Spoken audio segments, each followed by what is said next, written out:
How's it going, everybody? Welcome back to the channel. So I kind of made like this model of a two-stroke engine. If you saw, I uploaded a YouTube short of it before I put all these labels on here, and since I put all the labels on here, and you're probably not going to be able to read on camera, but I think I have most things marked out for like a basic two-stroke engine that's loop scavenged. So I have like spark plug, top and bottom dead center, exhaust intake port, piston, rod, crankcase. But then I also, if you can see inside the cylinder, I have marked out where the transfers are, and also where the blow down happens, which is just like the I'm trying to see in camera. So I have a line right there, and then as the exhaust continues on its exhaust track right before the transfers open, I have the bottom of the blowdown. So blowdown just refers to the point after top dead center at which the cylinder or the piston has just opened the exhaust port, so exhaust is escaping. The degrees that continues until the transfer is open. So it's like a real small window of time where it's just exhaust is open, the exhaust port's open. The second the transfers open, the blowdown stops technically. So if you see on this here, I have marked out the bottom line where blowdown stops, and immediately right after the transfers open, because when the transfers open, you have all that bottom pressure under the bottom end, and the air pushes the new mix into the combustion chamber or the top end. But there's a small window after blowdown when that happens, when your exhaust is still open, the exhaust port, your transfers have now opened, fresh mix is entering into the cylinder after combustion has happened.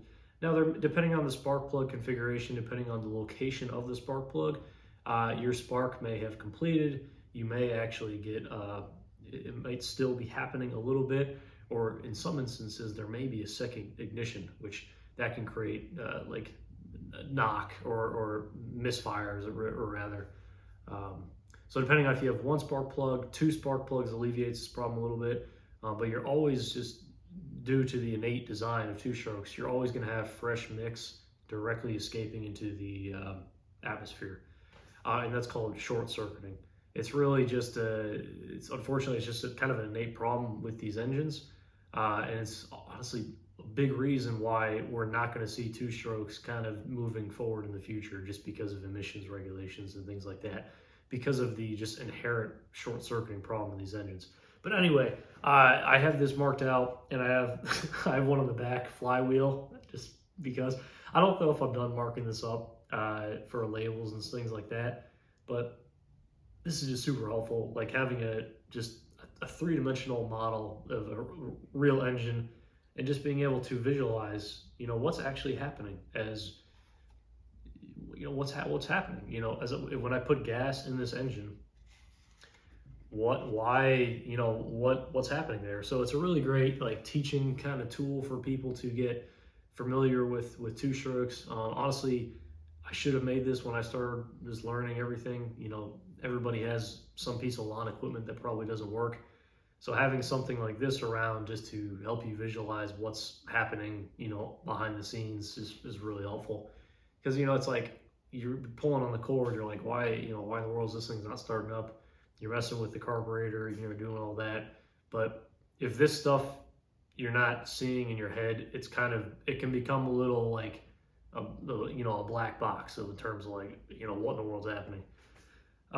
So I'm going to make some content on this basic two-stroke stuff. And again, my understanding of this just comes from tinkering around with broken equipment, fixing it, books, a lot of YouTube videos, and now things like this.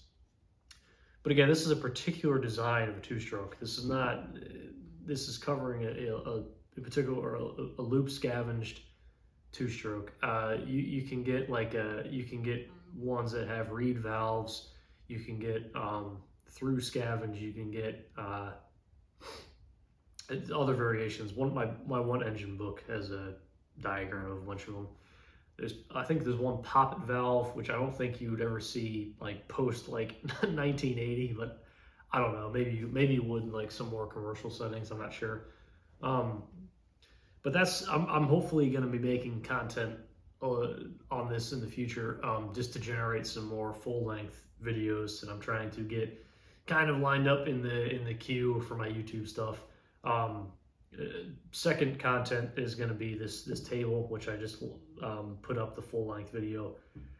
Very short video, just because of the clips that I was collecting from it kind of ranged over what about a year and a half time, especially the first one. Like that first tree that I pulled down. I mean, it was like a rainy day. I put the phone in the back of my truck, and the footage was terrible. And I lost the original footage, or I deleted the original footage from my chainsaw milling of the logs. So I just kind of had to work with what I had. But honestly, it turned out okay. Like the video, I think. But I did the best I had with the footage I had left, because I don't have unlimited space, right? So I just, it's got to be stored somewhere. So I had to delete it a little bit. Yeah, guys. So this is the table project is almost done. I have 3 more coats of tung oil to put on this. And yeah, I know I'm using it right now, but it's fine. It's almost dry. I think I'm gonna put another coat on it tomorrow. Let the oil absorb, and then so yeah, 3 more coats. And I'm using 6 coats in total. That's just kind of what I was reading about from different woodworking books. They said they use 6 coats of tung oil, and that was it. So I've done that on other projects in the past, so that's what I'm gonna do on this. This is definitely one of the more unique woodworking projects I've done. And to be honest with you, I don't think that I would use, obviously I don't really have a choice, but I don't think I would, by choice, pick Florida live oak to work with, or really any kind of a live oak to begin with. I don't know if laurel oak is the same, but this stuff was just this stuff was so difficult to work with. I mean, I felt like I was like working with like some kind of like concrete or something, especially when I was sanding it. I had to, I don't have it still made right now, but I took my angle grinder. Okay, I took my sanding disc off my this orbital sander. I put that on my angle grinder because I had to. I mean, the orbital sander, I mean, it just wasn't doing it. And I have a belt sander, yeah, I know, but I was just flying through belts on it. And the reason I put on my angle grinder is just because the speed it kicks up to, and I could just really get down a lot of the knots. The knots was what was killing me. And there was a few other high points too that it took it down super fast. Now I had like sanding discs flying everywhere and stuff like that. It was getting hit by all this stuff. It sent a couple pieces of wood at me. So I would not suggest it, but if you wear like a mask, whatever, you're fine. It'll take it down super quick. Obviously, it's not for like your finished sanding surface. But if you need to get material off real quick, and you have an angle grinder laying around, I mean, I'm not saying to try it, but give it a shot if you want. But I'm not. Do it at your own risk. I am not responsible for anything like that. You're not supposed to put on. I think you can buy like pads or not pads. Like I think you can buy a backing plate for the angle grinder to put on there for sanding discs, but you can just make one. You don't have to buy one. I've seen like big production woodworking places actually use an angle grinder, but they rigged it up to have like it looked like 1.5 foot in diameter sanding disc that they just custom made. So I think people do it, like especially if you need more power. Like my I don't know where it is, my orbital palm sander, it plugs in. It's not a battery one. It's just like a DeWalt, just typical one. I mean, they're all pretty much run the same speed. I mean, they're not really for removing a ton of material. That's really where you need a belt sander. I had a belt sander, and I gotta be honest. So I always got my belt sanders, or the belts, right? The sanding belts for that, just in store, Home Depot, whatever. But then I got like, I think I got one or something, and then they snap, whatever, they break. So I was like, okay, well, I just spent like $10 on one belt. But I got a pack on Amazon, and um, actually, let me just get the box. Let me get the box real quick.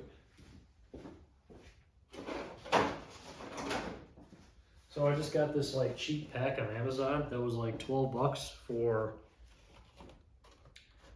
I don't remember how many. I think it was, okay, yeah, it was 10 belts. These things are great. I mean, they lasted longer than the one I got at Home Depot. I don't know if it was just because, who knows, but so needless to say, I'm not going to be buying like the whatever brand sanding belts that you can get at the store. I'm just going to probably buy this on Amazon. 10 of them for $12, 30 grit. I went through, I think, 4 of them, just because they don't like the material doesn't last. I mean, it's so. Now I don't think these last as long. You know, they're obviously not as high quality, but I mean, you're getting 10 of them, so you just cycle them out. So that's probably what I'm gonna do next time if I have another large sanding project, which I hope I don't, because literally everything is covered in just a thin film of sawdust. So I'm hoping when winter comes around, I'm not gonna be doing much sanding, right? I don't want to make any more dust. So the next big project I have is the John Deere lawnmower with the 4-stroke engine. Engine's good, but I think I'm gonna take apart the engine when it is cold outside. So that'll give me something to do, something to work on. I'm definitely making a ton of content on it, and I have a bunch of stuff I need to redo on the lawnmower. I have to redo the electrical system. I have to put all new fuel lines. I've already made some content on. I redid the steering links. There's some other stuff too, like the ignition switch is broken. Battery is good. Last time I tested it, I'm gonna put my alternator up to, or not alternator, my multimeter up to the battery terminals to see if it still has still is good. Not too concerned about it. I just need it to crank once, to see kind of where I'm at. I thought about getting a manual recoil starter for the 4-stroke, just so I could maybe get off of battery just for starting up my engine. I'm getting a lot of mixed information about if this one specific part fits this engine. I haven't found any like legitimate information on it, and the part's kind of like $50. So I'm like, I don't want to buy it off eBay and then can't return it and then be stuck with the part. I don't know. So I haven't made up my mind yet. If I end up doing I want to, but if I end up doing like some of the other electrical stuff that I want to do, like I want to bypass the what's it called, the power start, what is it called? PTO, I think it is, or something. There's like a safety brake that shuts your blades off. The reason I'm turning that off, I want to bypass that, is because I don't have the blades on, right? My goal with this really is to, I don't want this to be a lawnmower. I want it to be more of just a lawn tractor than anything, but I don't want to have the big mower deck under the bottom. I'd like to have a pull behind one, and I think that's going to be a little more, I just want it to be a little more capable than just moving around a lawnmower. And yeah, I know obviously I don't have to lower the deck down or anything, but that's what I want to do, because I want to do other stuff to this as well. Like I want to do some a little more, not performance, but I want to make it a little more a little faster, a little more capable, for lack of better words. So I'm going to be leaving off the mower deck for the time being, and so yeah, there's some electrical stuff that I want to get rid of just because I think it's largely unnecessary. And it's just like there's a safety brake underneath the seat that I want to get out of there because I don't need that.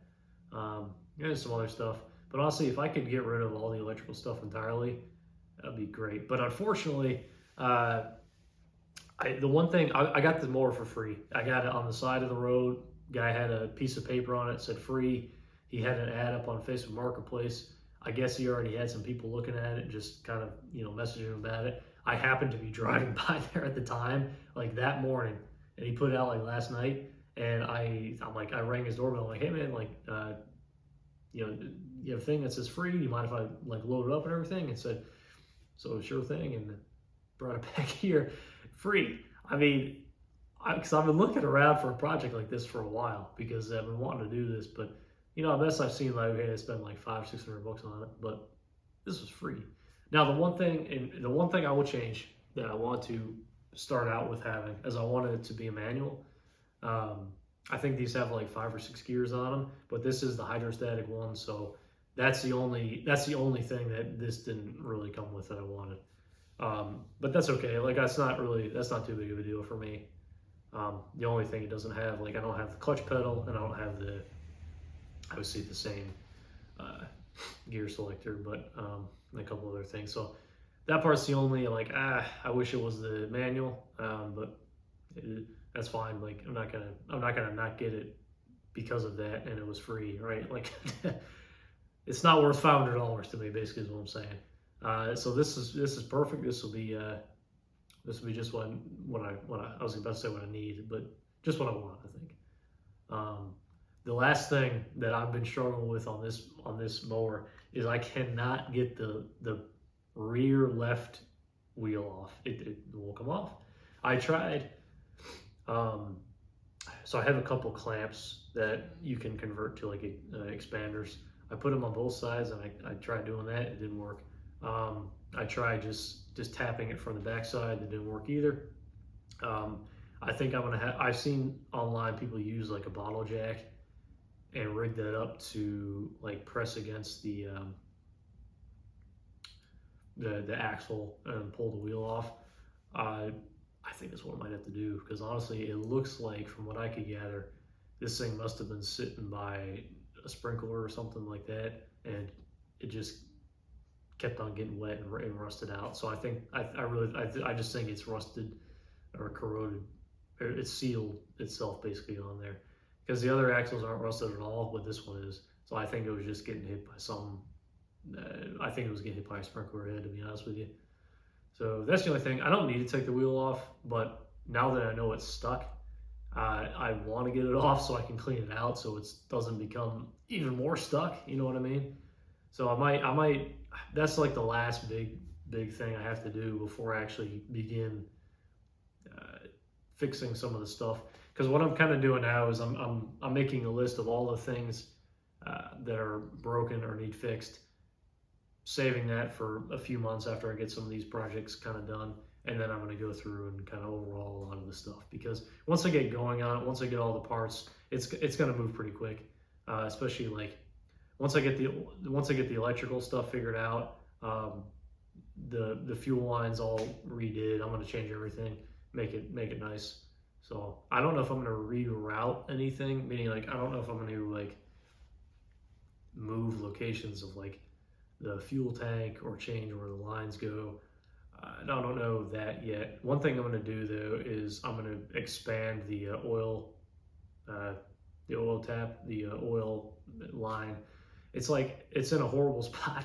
So they have the drain line for the oil above the frame of the John Deere. So when you lower the oil, or when you unscrew the oil cap to drain the oil, it drains literally on the frame, and it seeps back to your feet. So then you have it dripping down, and then it'll drip down to the underside. So it's horrible. They have a hole, but the hole doesn't go. It goes like halfway in the hole.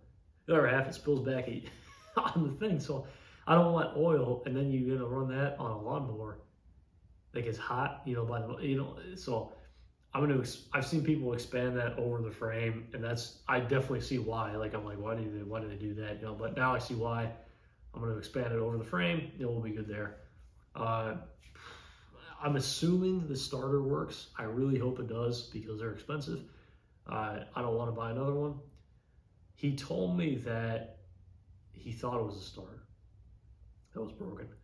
But I know for a fact, because I tested it, the ignition switch is broken. I tested with my multimeter, and I mean, I looked at it. I took it out, looked at the other side. The thing was corroded, was nasty. It was obviously broken. That's a $10 part. Now a starter is $100 part, right? So I think it's a starter. I'm gonna put the starter on, turn it, and I'm gonna test the leads at the end to see if it gets power. I haven't done any just like direct connect to the starter or to the starter from the battery. Maybe I will just to make sure, but I know I need the ignition switch anyway. I'm just gonna do that and then wire up the leads to the starter, and then go from there. Engine turns good. I think the inside of the engine, I don't think it needs anything, to be honest with you. It turns just fine. It doesn't look like it's been open ever. The bolts don't look like they've had a wrench on it whatsoever. So I really think this just sat outside and wasn't used. Like the lines are just corroded. I mean, so, because it was, that one spot was always, I think really this thing sat. So I think it's really in good shape. So I'm very excited about it. So hopefully I don't have to buy too much, because right now I've put $0 into this thing so far, and I hope to keep it, but beyond what I actually need to buy, as low as possible in terms of price. So I've already obviously I drained the gas, drained the oil. I gotta still take my oil to recycle and everything, but yeah, that's it. So I've kind of had a lot of projects going on, a lot more woodworking stuff recently. I've posted some videos on that, so that's been a lot of fun to do. But I think wintertime is going to be a little more mechanical stuff. Maybe some woodworking stuff thrown in here and there, but we'll see. But yeah, I guess so. It's got a whole bunch of stuff coming. So I appreciate all the new subscribers. To this channel. It's really been growing a lot. I'm really thankful for that. So happy that everyone has subscribed if you have. So I'm real thankful for that. Everyone's watching the stuff. If you have any questions, let me know.